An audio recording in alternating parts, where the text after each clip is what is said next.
الشيطان الرجيم بسم الله الرحمن الرحيم وقلنا يا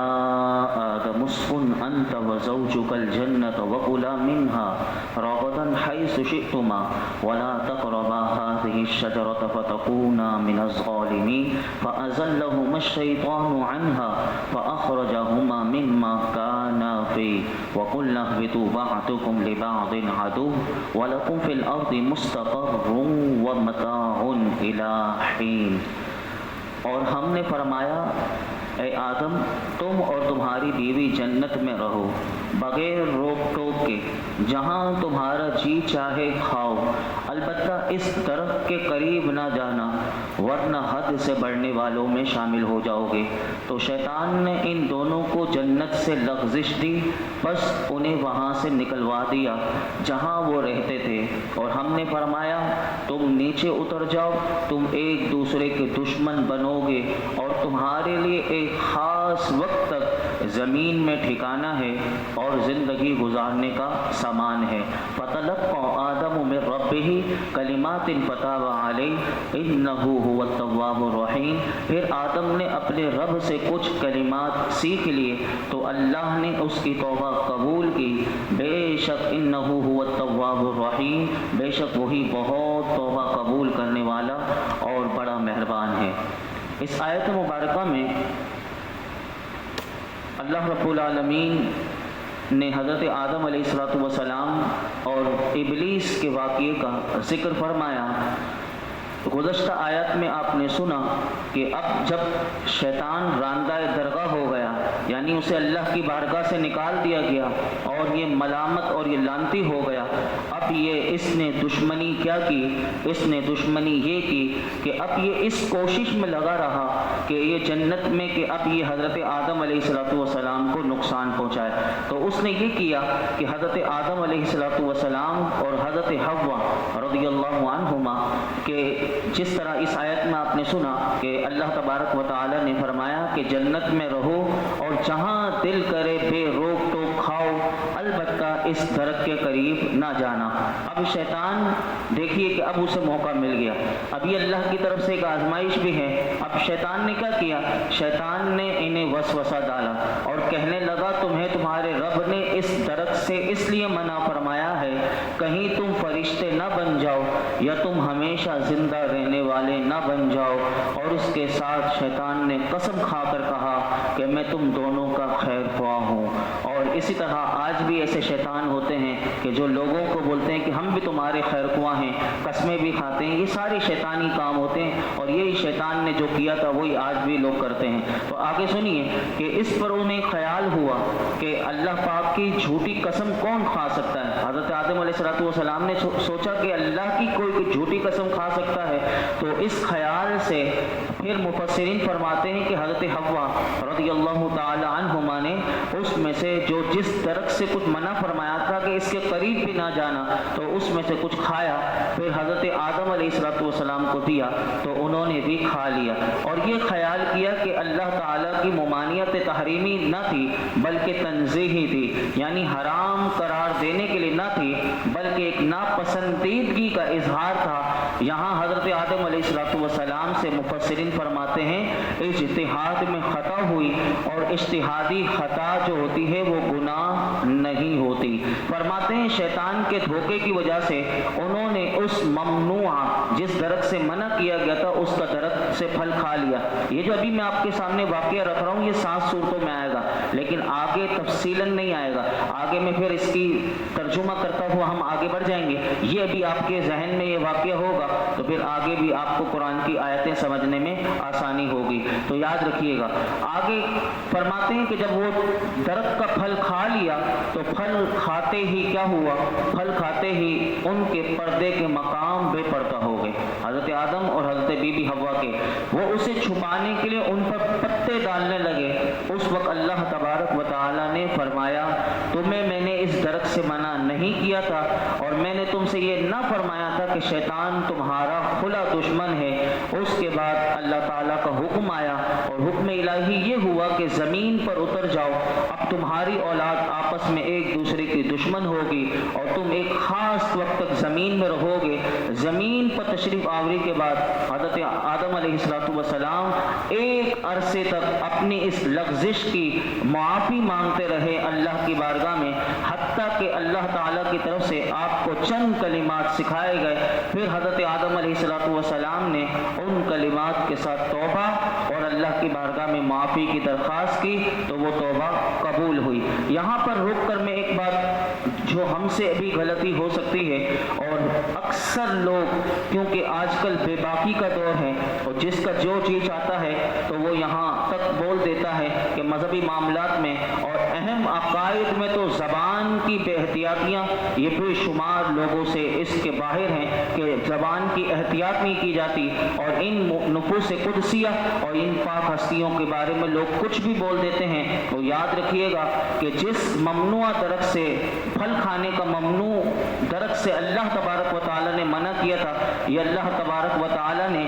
حضرت آدم علیہ السلام کو منع کیا تھا، تو اعلیٰ حضرت اس کے بارے میں ہمیں کیا حکم دیتے ہیں؟ فتاوی رضویہ میں آپ فرماتے ہیں کہ غیر تلاوت میں اپنی طرف سے حضرت آدم علیہ السلام کی طرف نافرمانی اور گناہ کی اگر کوئی نسبت کرے گا تو یہ حرام ہے۔ یہ حضرت آدم علیہ السلام سے گناہ ہو گیا تھا، تو گناہ کی نسبت نہیں کر سکتے، یہ حرام ہے۔ اب کوئی کہے کہ یہ تو صاف پتہ چل رہا ہے، تو یاد رکھیے گا پھر علامہ قرطبی رحمۃ اللہ علیہ نے ہمیں اس کو بہت آسان کر کے اور آسان انداز میں سمجھا دیا کہ گناہ کسے کہتے ہیں۔ گناہ کی تعریف آپ نے ہمیں سمجھائی۔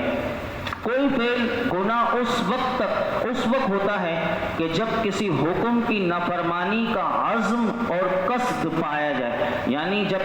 بندے نے سوچ لیا کہ وہ حکم جو اللہ کا ہے اس میں وہ نافرمانی بھی کرنی ہے، اس کا عزم اس کے اندر ہو اور قصد ہو۔ اگر عزم اور قصد نہ ہو تو فرماتے ہیں کہ وہ بے ارادہ وہ بھول ہو سکتی ہے، لیکن ایسے فعل کو گناہ نہیں کہہ سکتے۔ اگر کوئی قرآن کو سمجھنا چاہتا ہے تو پھر آگے 16ویں پارے میں آتا ہے، اور یہی جو علامہ قرطبی رحمۃ اللہ علیہ نے یہ جو تعریف لکھی اس کا جواب وہاں سے دیا، وَلَمْ نَجِدْ لَهُ عَزْمًا، کہ اللہ تعالیٰ نے حضرت آدم علیہ السلام کے بارے میں فرمایا کہ ان کا عزم نہیں تھا، یعنی وہ جو ان سے فعل سرزد ہوا لیکن اس میں عزم نہیں تھا تو اس لیے گناہ نہیں ہے۔ تو اسی لیے ہمیں بھی کہا گیا کہ ہمیں اپنی زبانوں کی احتیاط کرنی چاہیے، اور یہاں تک بھی لوگ کہہ جاتے ہیں کہ انبیاء کو کبھی کوئی اگر ظالم کہے گا تو یاد رکھیے گا کہ یہ جو آگے آیت آتی ہے کہ وَلَا تَقْرَبَا فَتَكُونَ مِنَ الظَّالِمِينَ، یہ جو آیت مکمل ہوتی ہے اور ورنہ تم زیادتی کرنے والوں میں سے ہو جاؤ گے، تو یہ جو ظلم کہا گیا، پہلے تو ہمیں ظلم کی بھی تعریف پتہ ہونی چاہیے۔ ظلم اسے کہتے ہیں کہ کسی شے کو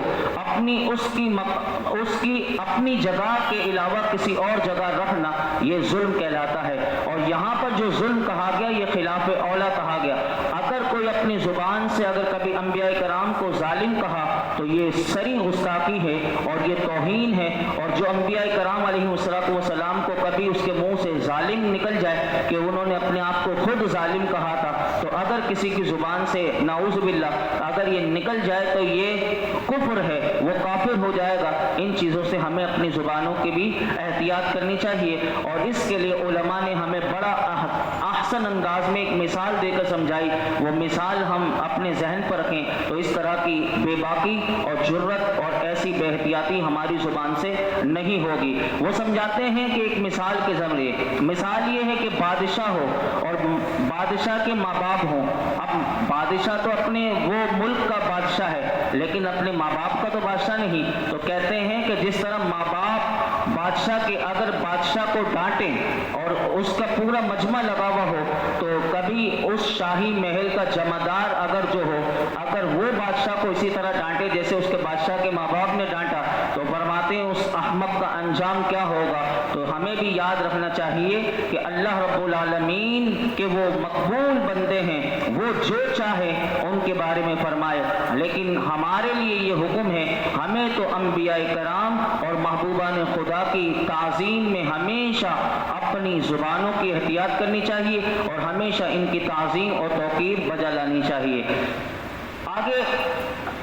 جو اللہ رب العالمین کی بارگاہ میں آپ کی توبہ قبول ہوئی اس کے بارے میں کیا ہے کہ اس کے بارے میں 8ویں پارے میں آتا ہے کہ اللہ نے آپ کو کچھ کلمات سکھا دیے. تو مفسرین فرماتے ہیں اس میں ایک حدیث پاک ہے اور ایک قرآن کی آیت ہے. وہ کون سے کلمات تھے کہ جو آپ نے اللہ کی بارگاہ میں پیش کیے؟ وہ 8ویں پارے میں آتا ہے ربنا ظلمنا انفسنا وان لم تغفر لنا وترحمنا لنکونن من الخاسرین، کہ اے ہمارے رب ہم نے اپنی جانوں پر زیادتی کی، اگر تو نے ہماری مغفرت نہ فرمائی اور ہم پر رحم نہ فرمایا تو ضرور ہم نقصان والوں میں سے ہو جائیں گے. تو یہ اللہ رب العالمین نے آپ کو کلمات سکھائے اور ان کلمات کی بدولت آپ کی توبہ قبول ہوئی. اور ایک اور روایت میں آتا ہے کہ حضرت فاروق اعظم رضی اللہ تعالیٰ عنہ اس روایت کو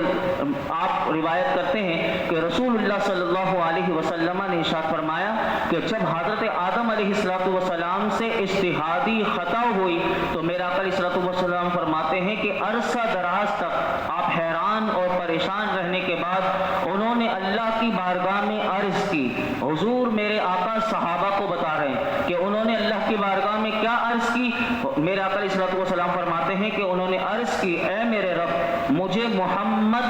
صلی اللہ علیہ وسلم کے صدقے میں معاف فرما. اللہ تعالیٰ نے فرمایا اے آدم تم نے محمد صلی اللہ علیہ وسلم کو کیسے پہچانا حالانکہ میں نے اسے ابھی پیدا بھی نہیں کیا. تو حضرت آدم علیہ السلام نے اللہ کی بارگاہ میں عرض کی اے اللہ جب تو نے مجھے پیدا کر کے میرے اندر روح ڈالی تھی تو جب میں نے اپنے سر کو اٹھایا تو اس وقت میں نے عرش کے پایوں پر لکھا ہوا پایا کہ لا الہ الا اللہ محمد رسول اللہ. تو میں نے یہ جان لیا کہ جس نام کو تو نے اپنے نام کے ساتھ ملایا ہے یقیناً وہ تجھے وہ مخلوق میں سب سے زیادہ تجھے محبوب ہے، اسی لیے تو نے اپنے نام کے ساتھ اس کا نام لکھا ہے. تو میں نے اس لیے ان کے واسطے سے ان کے وسیلے سے تجھ سے معافی مانگی ہے. تو حضرت آدم علیہ السلام کو میرے آقا فرماتے ہیں کہ اللہ تبارک و تعالیٰ نے ارشاد فرمایا اے آدم تو نے سچ کہا بے شک وہ تمام مخلوق میں میری بارگاہ میں سب سے زیادہ محبوب ہے.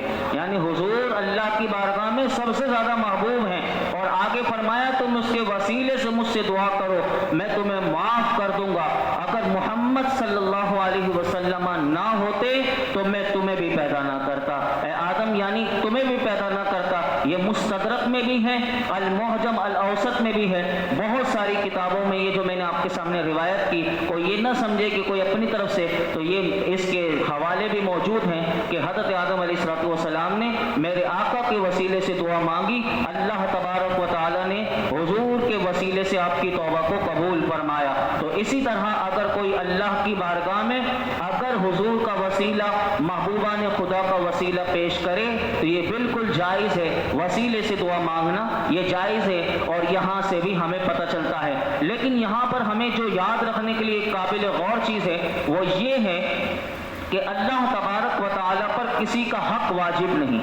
اللہ پر کسی کا حق واجب نہیں کہ لیکن وہ اپنے مقبولوں کو اپنے فضل و کرم سے وہ حق دیتا ہے، وہ حق دیتا ہے اور اسی فضل و کرم والے حق سے وسیلے کی دعا مانگی جاتی ہے. اگر کسی کو سمجھنا ہو تو بخاری شریف میں ایک حدیث پاک آتی ہے، وہ یہ ہے کہ من آمن باللہ وبرسولہ واقام الصلاۃ وصام رمضان کان حقا علی اللہ ان یدخلہ الجنہ، کہ جو اللہ اور اس کے رسول پر ایمان رکھے اور نماز قائم کرے، رمضان کے روزے رکھے تو اللہ پر حق ہے کہ اسے جنت میں داخل کر دے. تو یہ اللہ پر حق ہے، یعنی اللہ پر حق واجب نہیں، لیکن بندے یہ کام کر لیں تو اللہ اپنے کرم سے ان کو جنت میں داخل کر دے. اور توبہ کا لفظ آیا اس آیت مبارکہ میں تو یاد رکھیے توبہ کے لیے علماء نے فرمایا 3 شرطیں ہیں. جب بھی بندہ توبہ کرے تو اس میں 3 شرائط پائی جائیں. نمبر 1 جو گناہ ہو گیا اس پر شرمندہ ہونا. نمبر 2 کہ گناہ چھوڑنے کا پکا ارادہ ہو کہ جو مجھ سے گناہ ہوا ہے آئندہ ایسا گناہ میں کبھی نہیں کروں گا. تیسری شرط علماء فرماتے ہیں کہ اگر گناہ کی تلافی کا تدارک ہو سکے تو اسے کرے. مثلا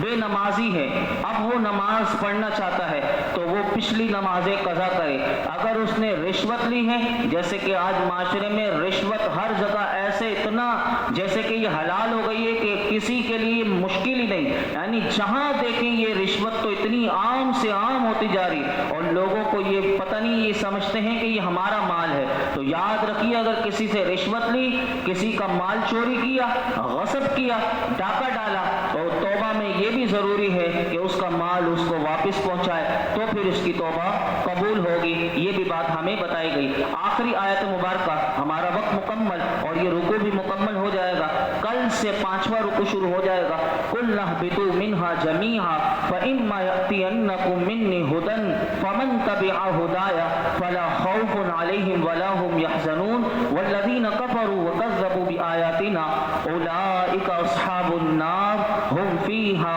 خَالِدُونَ۔ ہم نے فرمایا تم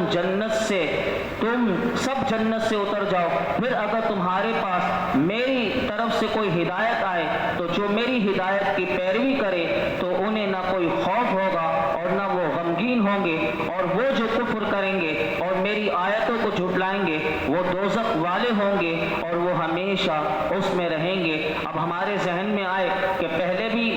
کہا کہ جنت سے اتر جاؤ، دوبارہ آیت آئی کہ جنت سے تم سب اتر جاؤ، تو یہ کیا ہے؟ وہ مفسرین فرماتے ہیں یہ جو اللہ نے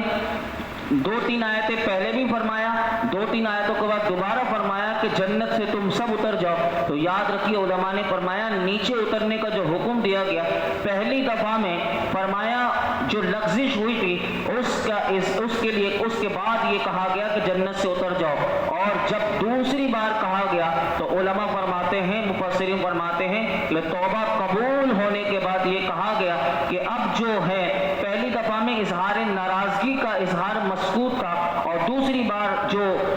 دوبارہ کہا گیا جنت سے نیچے چلے جاؤ، تو اب جو منصب خلافت جو اللہ نے دینا تھا وہ دے کر دنیا میں بھیجا تاکہ وہ میرے خلیفہ بن کر وہ دنیا میں جائیں، ان کی اولاد بھی ہو، اور پھر یہ سلسلہ قیامت تک جو اللہ کا ایک پورا نظام ہے وہ چلے۔ اور اس طرح یہ اللہ رب العالمین نے دوسری بات اس لیے فرمایا آخر میں جو یہاں پر جو سب کے سب جنت سے اتر جاؤ، جنت سے تو حضرت آدم اور حضرت بی بی حوا اتری تھی،